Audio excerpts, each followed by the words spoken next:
Ven, acércate. Hay una historia que pocos se atreven a contar y esta noche quiero compartirla contigo. La bestia de Gevaudan. ¿Has escuchado alguna vez el sonido de un rebaño que se dispersa en silencio absoluto, como si el miedo tuviera garras? Imagina el sur de Francia, año 1764. La región de Gevaudan, hoy Lozère, montañas ásperas de la Marguerite, cubiertas de brezos y pinos que crujen con el viento.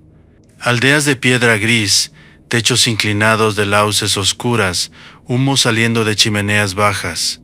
El aire huele a lana húmeda, a tierra removida, a hierro oxidado de las hoces. El río Truyère avanza frío entre colinas, y los caminos son apenas surcos de barro que conectan parroquias como Saint-Étienne-de-Luc d'Arès, Langogne, Pauillac. Aquí la vida se mide por campanadas y estaciones.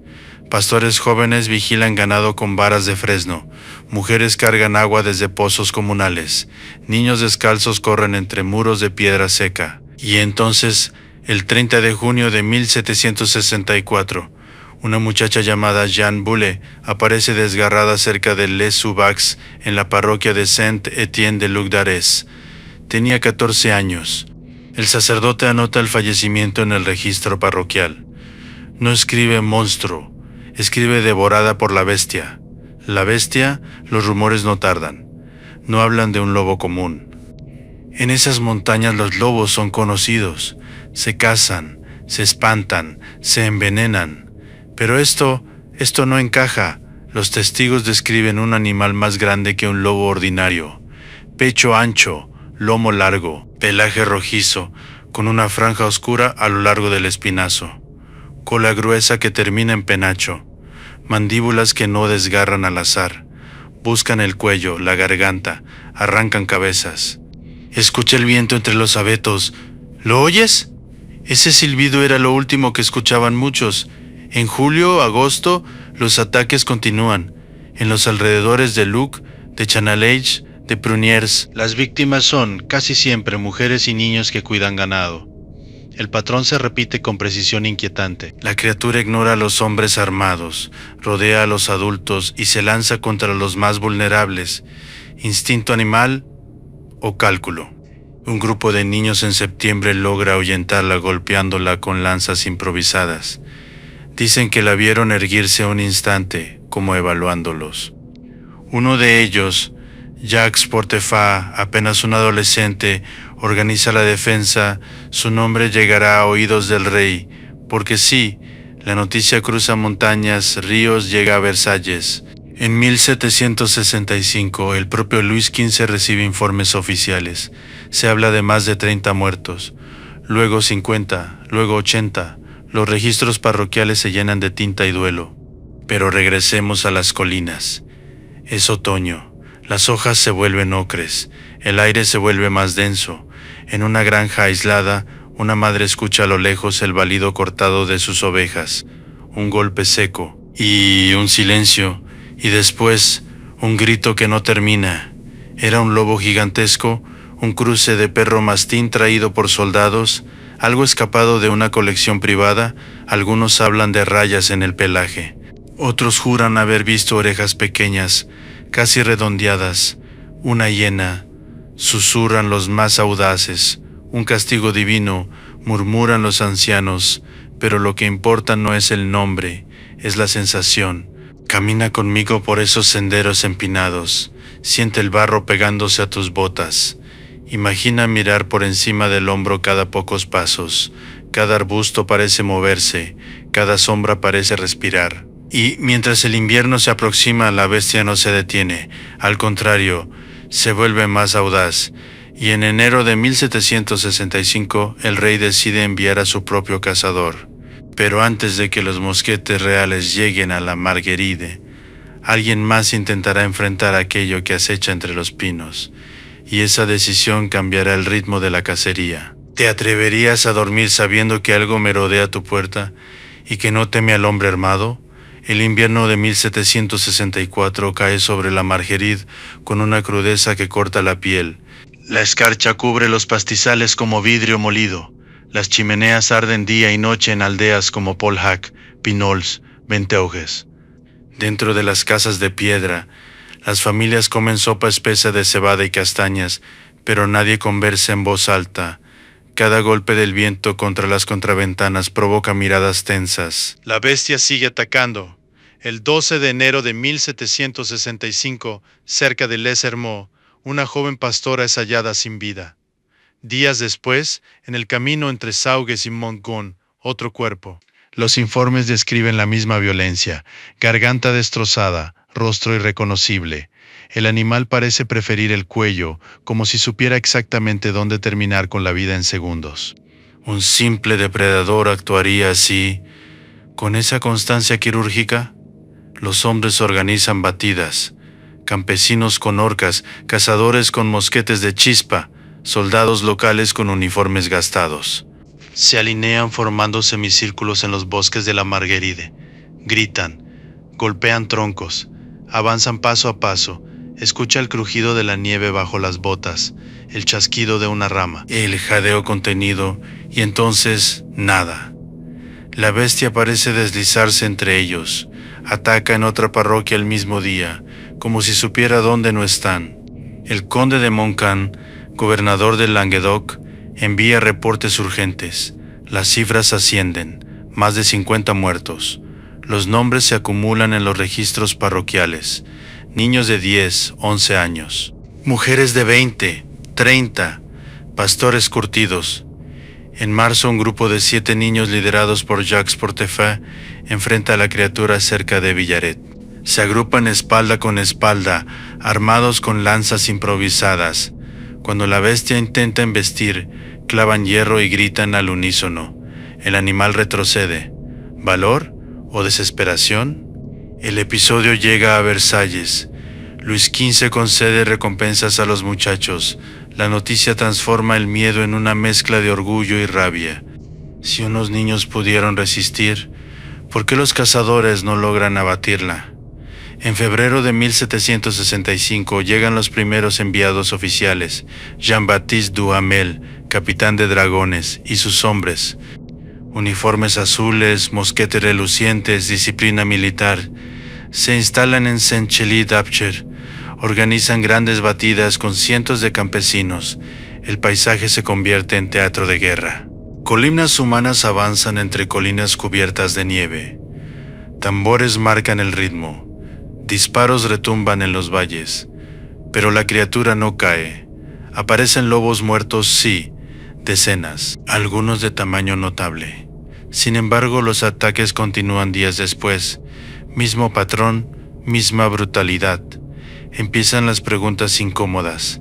¿Hay más de una bestia? ¿Se trata de una hembra con crías? ¿O alguien la dirige?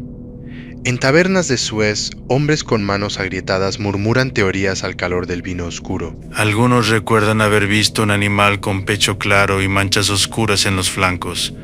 Otros hablan de un hocico más alargado de lo habitual. Y hay quienes bajan la voz y pronuncian otra palabra. Loup-garou, hombre lobo. En el siglo XVIII, la superstición no es simple ignorancia. Es una lente para interpretar lo incomprensible. Si la criatura desafía la lógica, si esquiva balas y elige víctimas con aparente intención, ¿no podría ser algo más que carne y hueso? Mientras tanto, los cuerpos siguen apareciendo. Y en Versalles la paciencia del rey se agota. Luis XV decide enviar a su mejor hombre, un cazador real, porta-arcabuz del monarca, un profesional cuya reputación se forjó enfrentando lobos enormes en los bosques de Normandía. Su nombre, François Antoine. Cuando sus botas pisen la tierra helada de Gévaudan, la historia dará un giro que muchos creerán definitivo. Pero ¿qué ocurre cuando lo definitivo no detiene la sangre? ¿Y si te dijera que el propio rey de Francia envió a su cazador más célebre y aún así la pesadilla continuó? Primavera de 1765.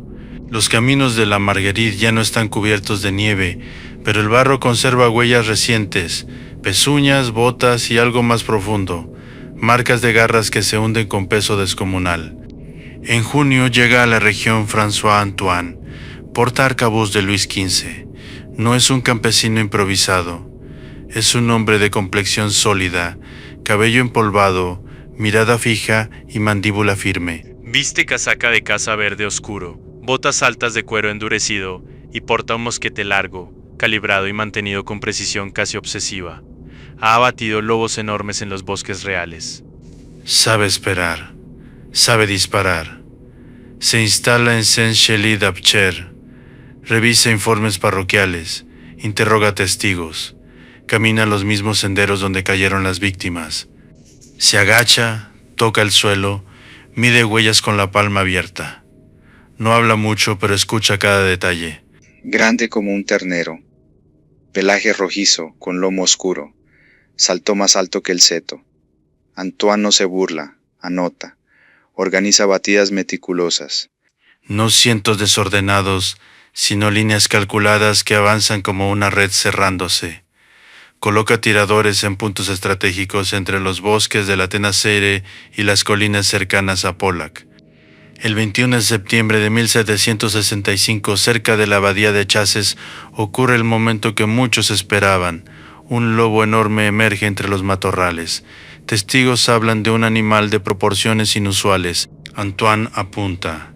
El disparo rompe el aire húmedo. El animal cae. Cuando lo examinan, su tamaño impresiona.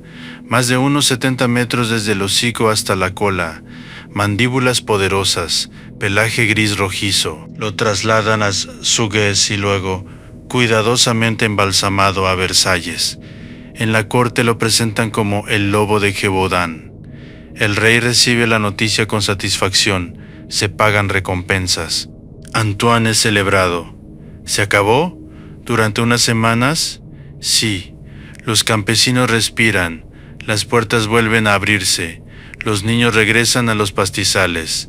Pero en diciembre de 1765, cerca de la Bessères-Saint-Marie, aparece otro cuerpo. Mismo patrón, garganta arrancada, rostro mutilado. La noticia corre como pólvora. Los murmullos regresan a las tabernas de Sugues. ¿Cómo es posible? ¿No estaba la bestia en Versalles, exhibida como trofeo?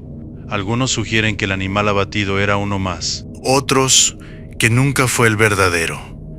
Las descripciones vuelven a repetirse. Lomo oscuro, pecho claro, comportamiento audaz.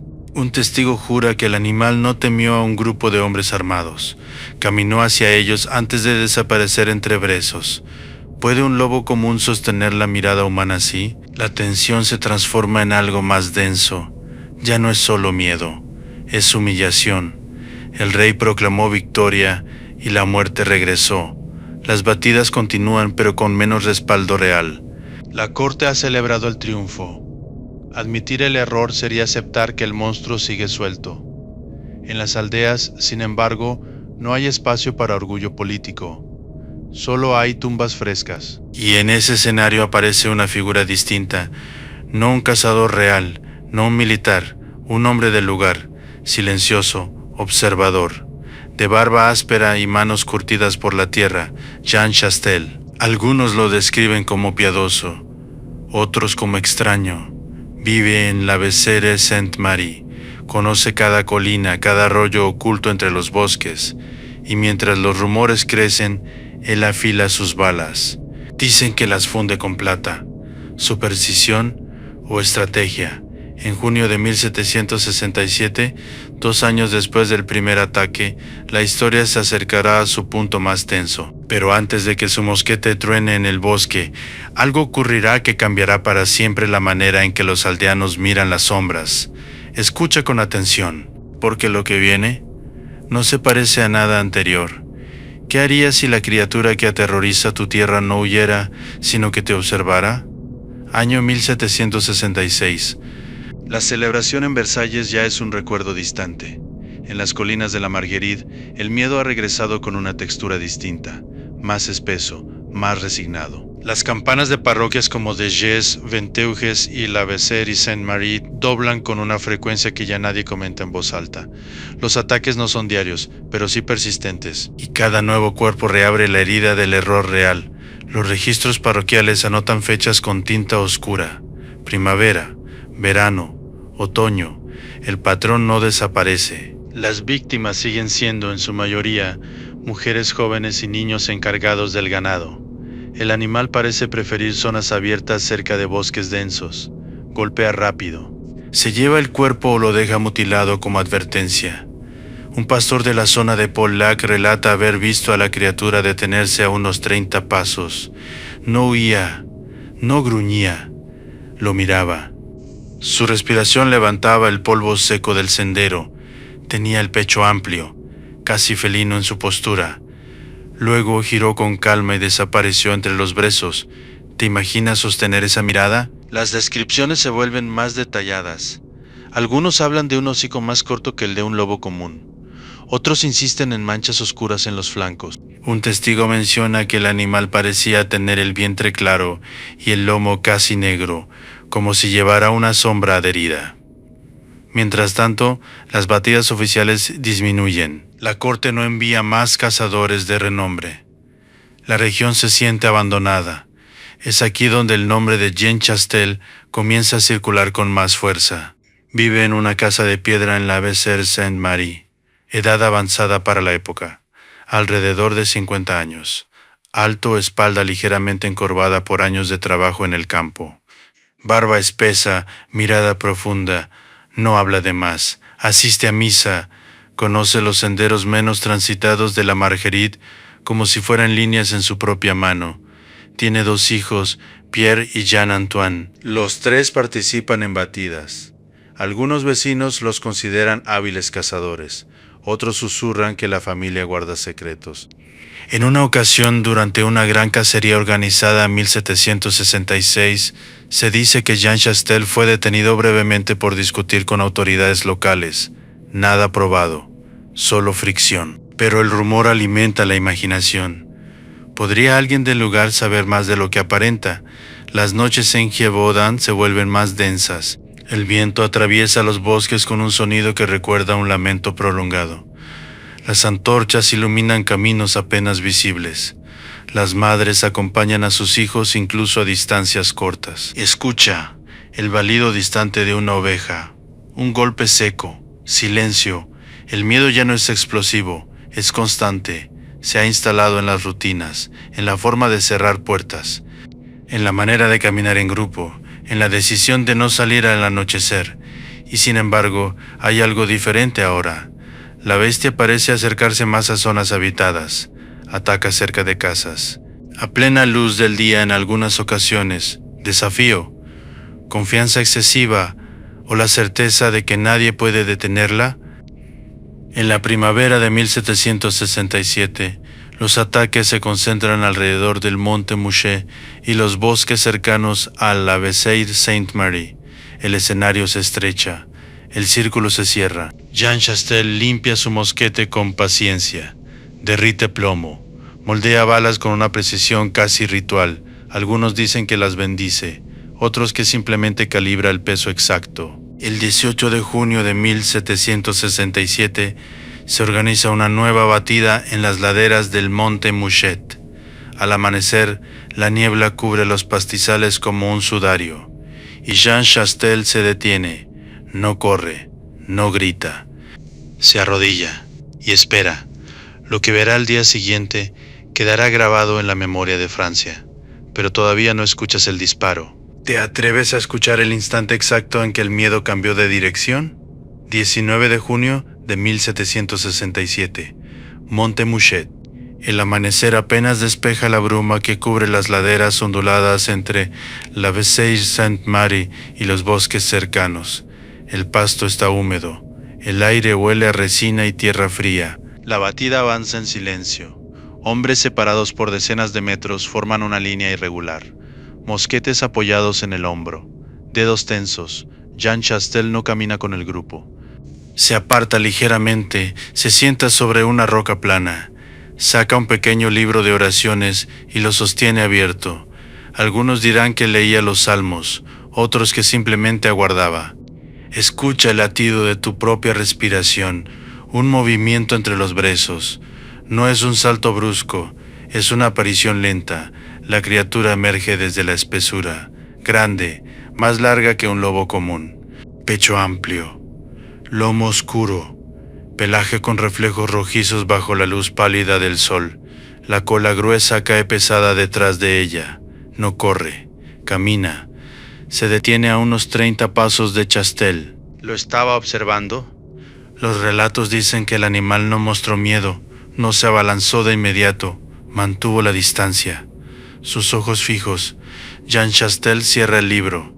Apoya el mosquete con una calma casi inquietante. Ajusta la culata contra el hombro. Respira una vez, dos, dispara. El estampido rompe la quietud del monte Mouchet. El eco rebota en los valles. Los pájaros levantan vuelo en bandada. La criatura cae. Cuando los hombres se aproximan, el cuerpo yace inmóvil. El tamaño impresiona incluso a los más curtidos. Mandíbulas fuertes. Dentadura prominente. Pelaje con matices que recuerdan descripciones anteriores. Lo cargan con dificultad. Lo trasladan a Saugues para su examen. Se toman medidas. Se describen heridas antiguas en el lomo. Se registran proporciones que superan a las de un lobo promedio. Los ataques cesan. Días, semanas, meses, silencio. ¿Coincidencia? ¿Conclusión? En las aldeas, el alivio se siente como un peso que se levanta lentamente del pecho. Las puertas vuelven a abrirse sin doble cerrojo. Los niños regresan a los campos. Las campanas ya no doblan con la misma frecuencia, pero algo permanece. Algunos vecinos aseguran que la bestia abatida no era idéntica a la que describieron en ataques anteriores. Otros juran que sí. Hay quien insiste en que vieron cicatrices que coinciden con heridas infligidas en enfrentamientos previos. El cuerpo no viaja a Versalles esta vez. No hay celebración en la corte. Solo un informe local y la constatación de que las muertes han cesado. Entre 1764 y 1767 se cuentan entre 82 y más de 100 víctimas mortales, según registros parroquiales y recuentos posteriores. Más de 2 años de terror en una región montañosa que no superaba los 100,000 habitantes. Imagínalo, cada familia conocía a alguien, cada colina guardaba un nombre. Jean Chastel regresa a su vida. No se convierte en héroe nacional. No recibe honores rimbombantes. Vuelve a la tierra, al ganado, a la rutina, pero su disparo queda suspendido en la memoria colectiva. Y aquí es donde la historia podría terminar. Sin embargo, cuando el cuerpo fue examinado, algunos detalles encendieron nuevas preguntas, proporciones extrañas, comentarios sobre la forma del cráneo, descripciones que no encajaban del todo con un lobo europeo típico. ¿Era realmente solo un lobo gigantesco? ¿O algo más caminó por la Margeride aquellos años? Porque cuando la sangre se seca, la imaginación comienza a trabajar. Si la criatura cayó aquel 19 de junio de 1767, ¿por qué la discusión no cayó con ella?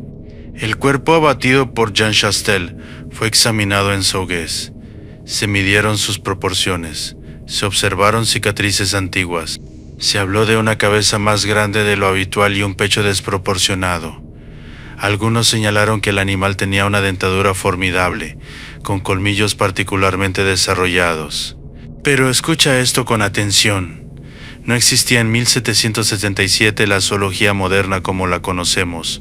No había fotografías, no había análisis genéticos, solo ojos humanos, plumas, tinta y memoria.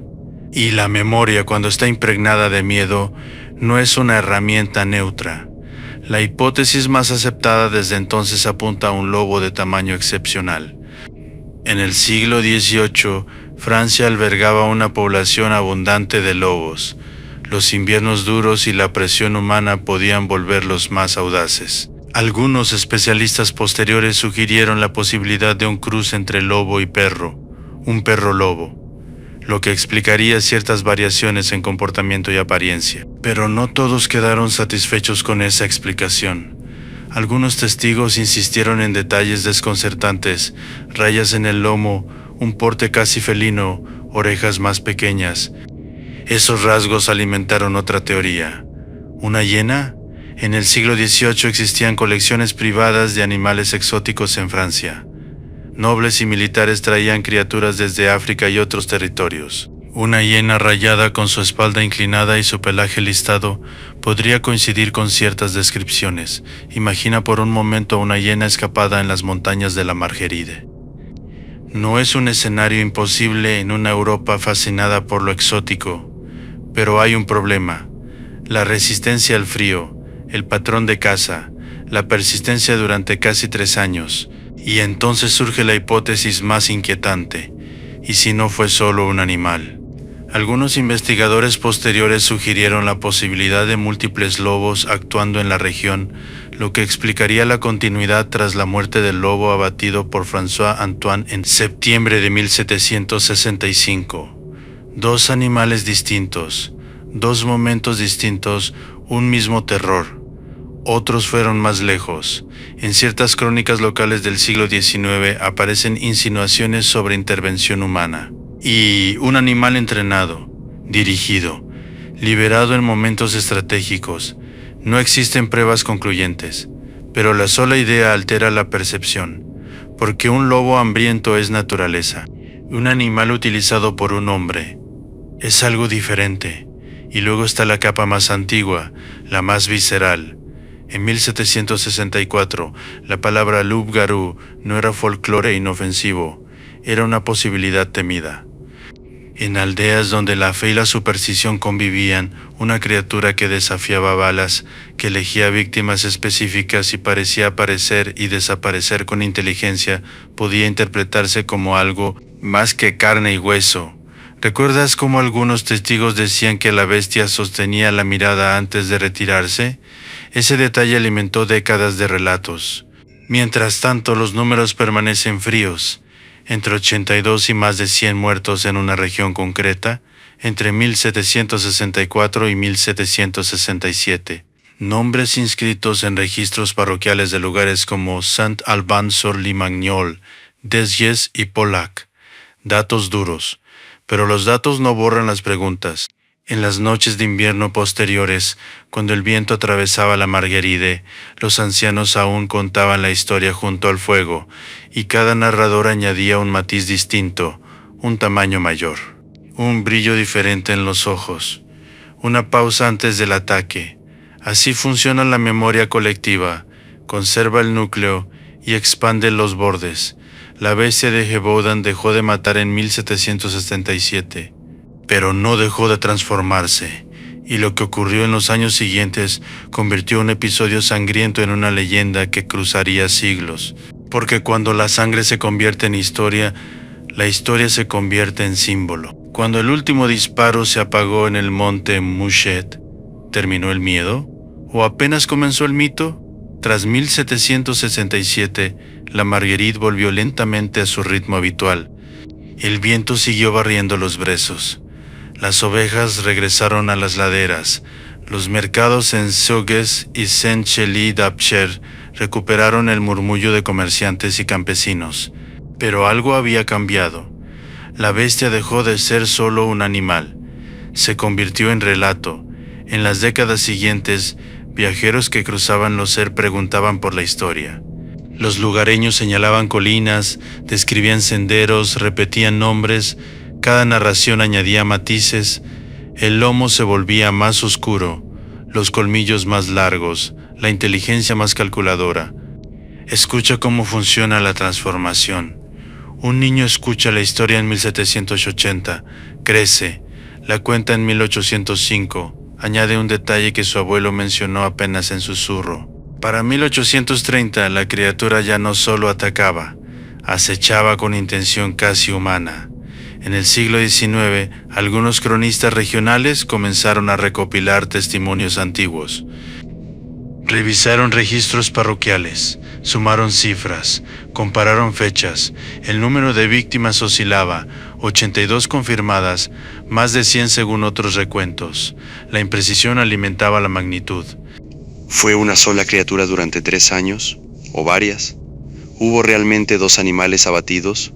¿El de septiembre de 1765 y el de junio de 1767, o más de los que jamás se registraron? La duda se convirtió en combustible narrativo. A medida que Francia atravesaba revoluciones, imperios y cambios políticos, la bestia permanecía como una sombra rural, una herida del antiguo régimen. Algunos la interpretaron como símbolo del abandono de las provincias por parte de la corte. Otros la usaron como ejemplo de superstición campesina frente al progreso ilustrado. Pero en las aldeas el enfoque era más íntimo. La bestia era el nombre de una pérdida. En Saint-Alban-sur-Limagnol, ancianos señalaban praderas donde cayeron víctimas. En Deyes, madres advertían a sus hijos que no se alejaran demasiado al caer la tarde, no porque el monstruo siguiera allí, sino porque el recuerdo lo estaba. Y el recuerdo tiene peso. En el siglo XIX surgieron versiones que afirmaban que Jean Chastel utilizó balas de plata bendecidas. No hay registro contemporáneo que lo confirme, pero la imagen persistió. Un hombre arrodillado, leyendo oraciones, esperando a la criatura casi con serenidad profética.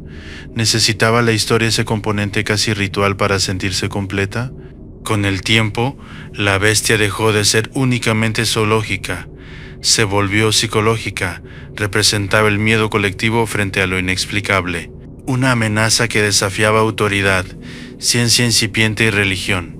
Y cuanto más se intentaba racionalizarla, más se expandía su silueta en la imaginación. En el siglo XX, investigadores revisaron archivos, analizaron cráneos de lobos históricos, compararon descripciones. Algunos concluyeron que todo podía explicarse con lobos grandes y circunstancias sociales extremas. Otros señalaron inconsistencias que aún incomodan, pero detente un momento, imagina la Margerida al anochecer. El cielo se tiñe de púrpura. El viento baja desde las colinas. El sonido lejano de un aullido, común, natural, atraviesa el valle. ¿Estás seguro de que lo escucharías como un simple lobo? Porque la historia ya ha moldeado tu oído. Y en esa transformación, de animal a símbolo, la bestia ganó algo más duradero que el terror físico. Ganó permanencia. ¿En qué momento una criatura que dejó cadáveres en colinas reales se convirtió en una sombra que atraviesa siglos? Tras el siglo XIX, la historia de Gévaudan comenzó a salir de las montañas. Archivos parroquiales, crónicas locales y memorias regionales fueron revisadas por historiadores y naturalistas. El episodio dejó de ser un relato contado junto al fuego y empezó a circular en libros, casetas y estudios. Pero cada nueva publicación no reducía el misterio, lo ampliaba. En el siglo XX, investigadores examinaron las cifras con lupa. Entre 1764 y 1767, la región de Lozère tenía una población dispersa, vulnerable, dependiente del pastoreo. Se documentaron decenas de ataques con patrones similares. Algunos sobrevivientes describieron enfrentamientos directos. Otros hablaron de embestidas veloces seguidas de una retirada casi estratégica. ¿Fue el contexto social lo que amplificó la percepción del horror? Piensa en la Francia rural del siglo XVIII, sin iluminación pública, sin comunicación rápida, sin prensa diaria como la entendemos hoy. Cada noticia viajaba a caballo, en boca de sacerdotes, en cartas oficiales. El miedo tardaba días en llegar, pero cuando llegaba, se expandía sin control. Y luego está la cuestión del número. 82 víctimas confirmadas en ciertos recuentos, más de 100 según otros análisis posteriores. En cualquier caso, una cifra devastadora para una región tan pequeña. En el siglo XX, la bestia comenzó a aparecer en novelas, ensayos y representaciones artísticas. Ilustraciones la mostraban más grande, más oscura, más monstruosa.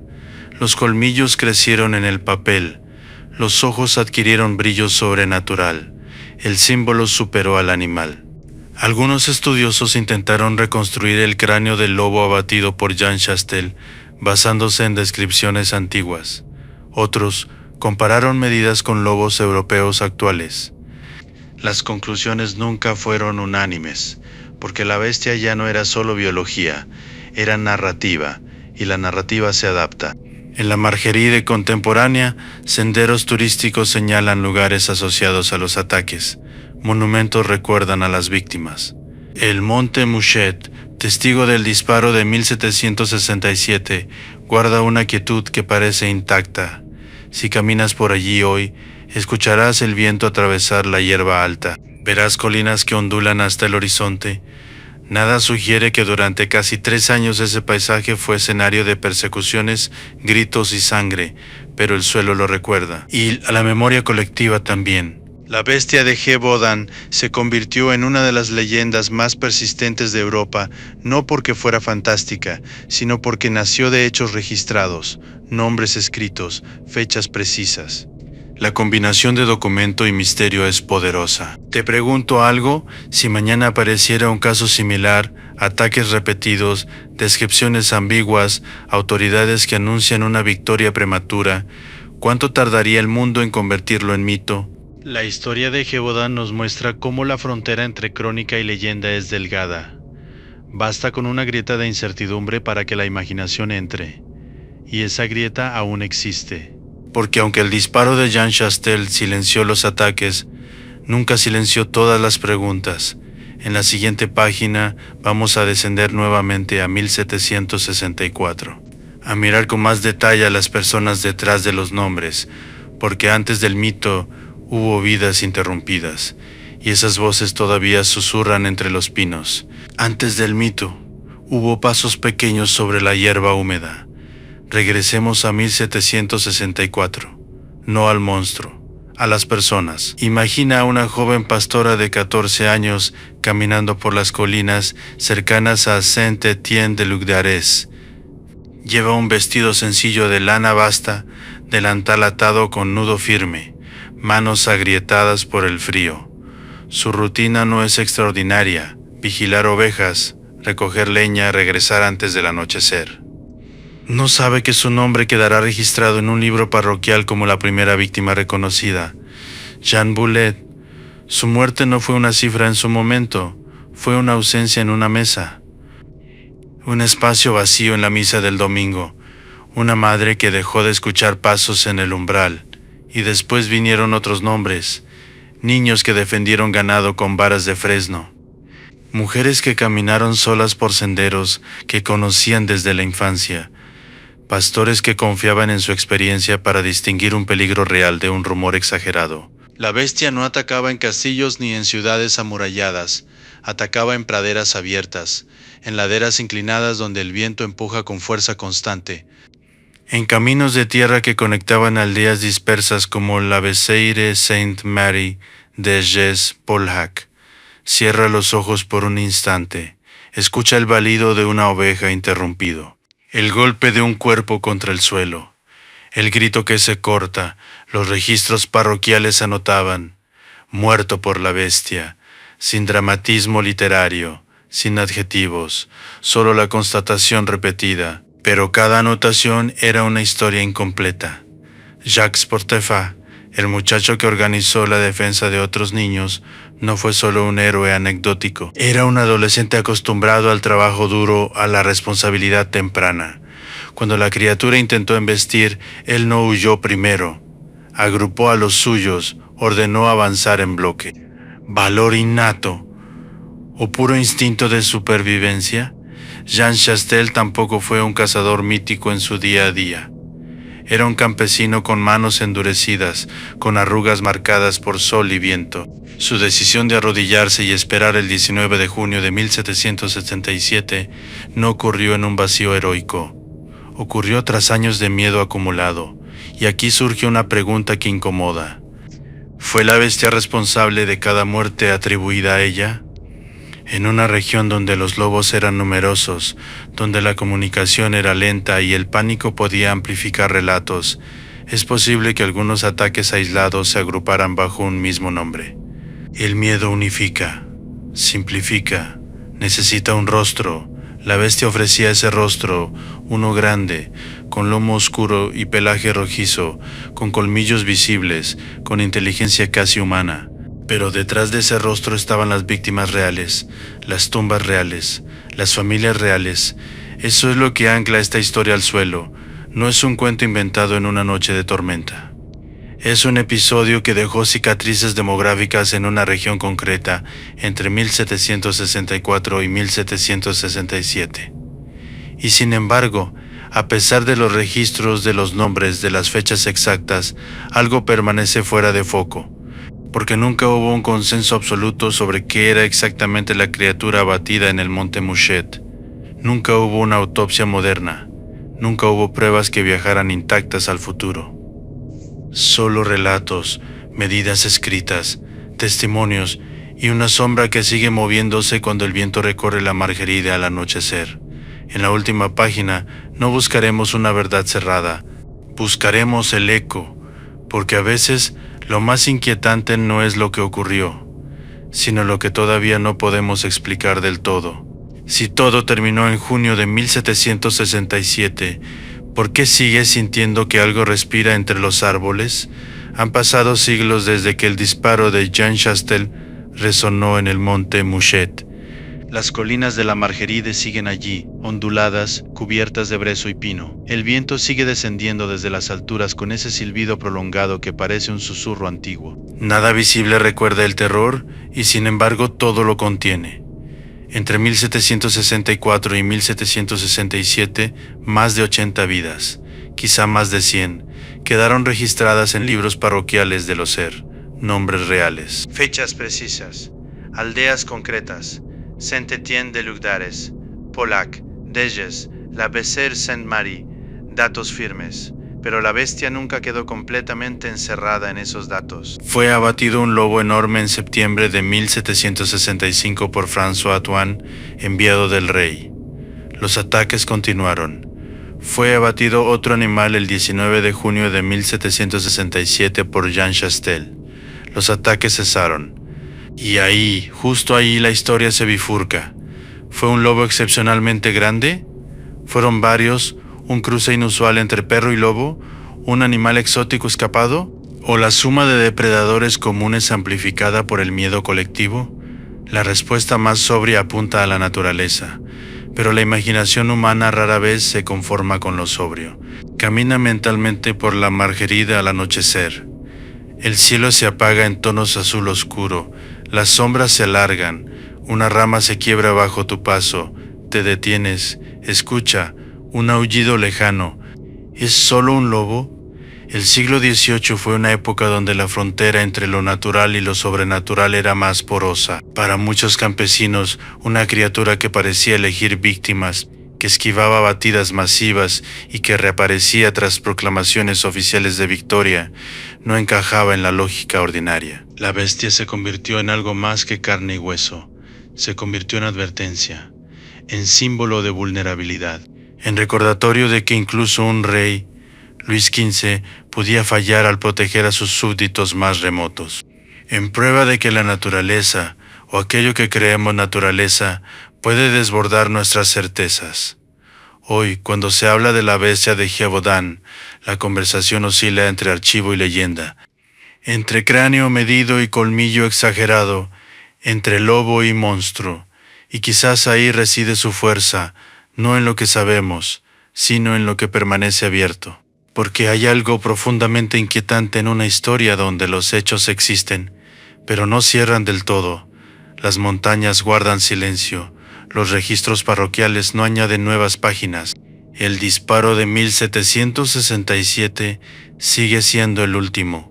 Y sin embargo, cuando el viento cruza la Margeride y las sombras se mueven entre los pinos, todavía es posible imaginar una silueta grande, de lomo oscuro y pelaje rojizo, observando desde la distancia, no para atacar, solo para recordarte que hubo un tiempo en que la frontera entre el animal y el mito se rompió en estas colinas. Y ahora te pregunto, mientras el eco se desvanece, si hubieras vivido en 1765 en una aldea aislada de Gévaudan y vieras esa figura detenerse a 30 pasos de ti, ¿la llamarías lobo o la llamarías bestia?